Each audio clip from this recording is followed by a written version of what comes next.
सुल्तान Salahuddin Ayyubi और सलेबी जंगजुओं के दरमियान साल ब साल तक मार्का आराइयाँ जारी रहीं। आखिर मुख्तलिफ जंगी कार्रवाइयों और मुकाबलों के बाद वो मार्का पेश आया जो तारीख में फैसला कुन हैसियत रखता है और जिसने फ़लस्तीन की मसीह सल्तनत का खात्मा और सलेबियों की किस्मत का फैसला कर दिया। ये खतीन की जंग थी जो हफ्ता के दौरान 24 रबीउल आखिर 385 ईस्वी को पेश आई और जिसमें मुसलमानों को फतह हासिल हुई। मसीह लश्कर के चीदा और मुंतखब जवान मर्द कैद कर लिए गए। यरूशलेम का बादशाह गाई और उसका भाई रिचीनाल्ड और बड़े बड़े ईसाई शुरफा गिरफ्तार कर लिए गए। बाकी फ़लस्तीन के तमाम ईसाई बहादुर और शह सवार मुसलमानों के पैरे में थे। मसीह लश्कर के मामूली सिपाही पैदल और सवार जो जिंदा बचे थे सब मुसलमानों के अमीर हो गए। एक एक मुसलमान सिपाही 30-30 ईसाइयों को जिन्हें खुद उसने गिरफ्तार किया था खेमे की रस्सी में बांधे ले जाता देखा गया। टूटी हुई सलेबियों और कटे हुए हाथ पांव में मर्दों के ढेर इस तरह लगे थे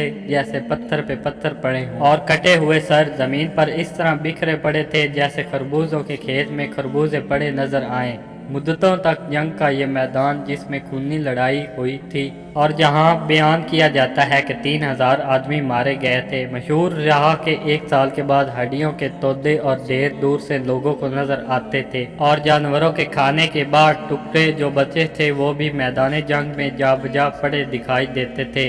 इस फतह के साथ ये वाक़या भी तारीख में याद रहेगा कि जिस तरह सुल्तान की दीनी हमीयत और कुव्वत ईमानी का अंदाज़ा होता है। सुल्तान सलाहुद्दीन अय्यूबी ने अपना खैमा लड़ाई के मैदान में नस्ब कर दिया। जब खैमा नस्ब हो गया तो हुक्म दिया कि कैदी सामने हाजिर किए जाएं। यरूशलेम का बादशाह गाई और इसका भाई रिजिनाल्ड दोनों अंदर लाए गए। सुल्तान ने बादशाह यरूशलेम को अपने पहलू में बिठाया और इसे प्यासा देखकर बर्फ में सर किए हुए पानी का कटोरा दिया।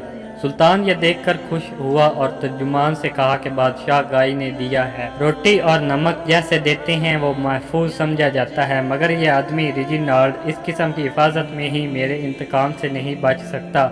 सुल्तान इतना कहकर खड़ा हुआ और रिजिनाल्ड के सामने आया। रिजिनाल्ड जब से खेमे में दाखिल हुआ था बराबर खड़ा रहा था। सुल्तान ने इससे कहा कि सुन, मैंने तुझे कत्ल करने की कसम 2 मरतबा खाई थी। एक मरतबा तो उस वक्त जब तूने मक्का और मदीना के मुकद्दस शहरों पर हमला करना चाहा था, दूसरी मरतबा उस वक्त जब तूने धोखे और दगाबाजी से हाजियों के काफिलों पर हमला किया था। जब इन बेकस हाजियों ने तुमसे इंसानियत और शराफत की दरख्वास्त की तो तुमने गुस्ताखाना लहजे में कहा कि अपने नबी सल्लल्लाहु अलैहि वसल्लम से कहो कि तुम्हें रिहाई दिलाएं। ये फिक्रा जब सुल्तान सलाहुद्दीन अय्यूबी तक पहुंचा तो उसने कसम खाई थी कि अगर ये बेअदब और गुस्ताख मेरे हाथ आएगा तो अपने हाथ से इसको कत्ल करूंगा। सुल्तान ने रेजिनाल्ड से कहा कि देख, अब तेरी बेअदबी और गुस्ताखी का इंतकाम लेता हूँ। इतना कहकर सुल्तान सलाहुद्दीन अय्यूबी ने तलवार निकाली और जैसा कि ऐद किया था रेजिनाल्ड को अपने हाथ से कत्ल किया। जो कुछ बाकी था उसे पहरेदारों ने आकर खत्म कर दिया। बादशाह गाई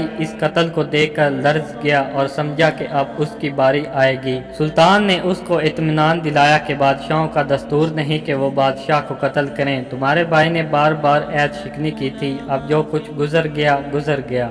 एक रिवायत है कि सुल्तान ने रेजिनाल्ड को तलब किया और कहा कि लो, मैं रसूल अकरम सल्लल्लाहु अलैहि वसल्लम की शान में गुस्ताखी का इंतकाम लेता हूँ।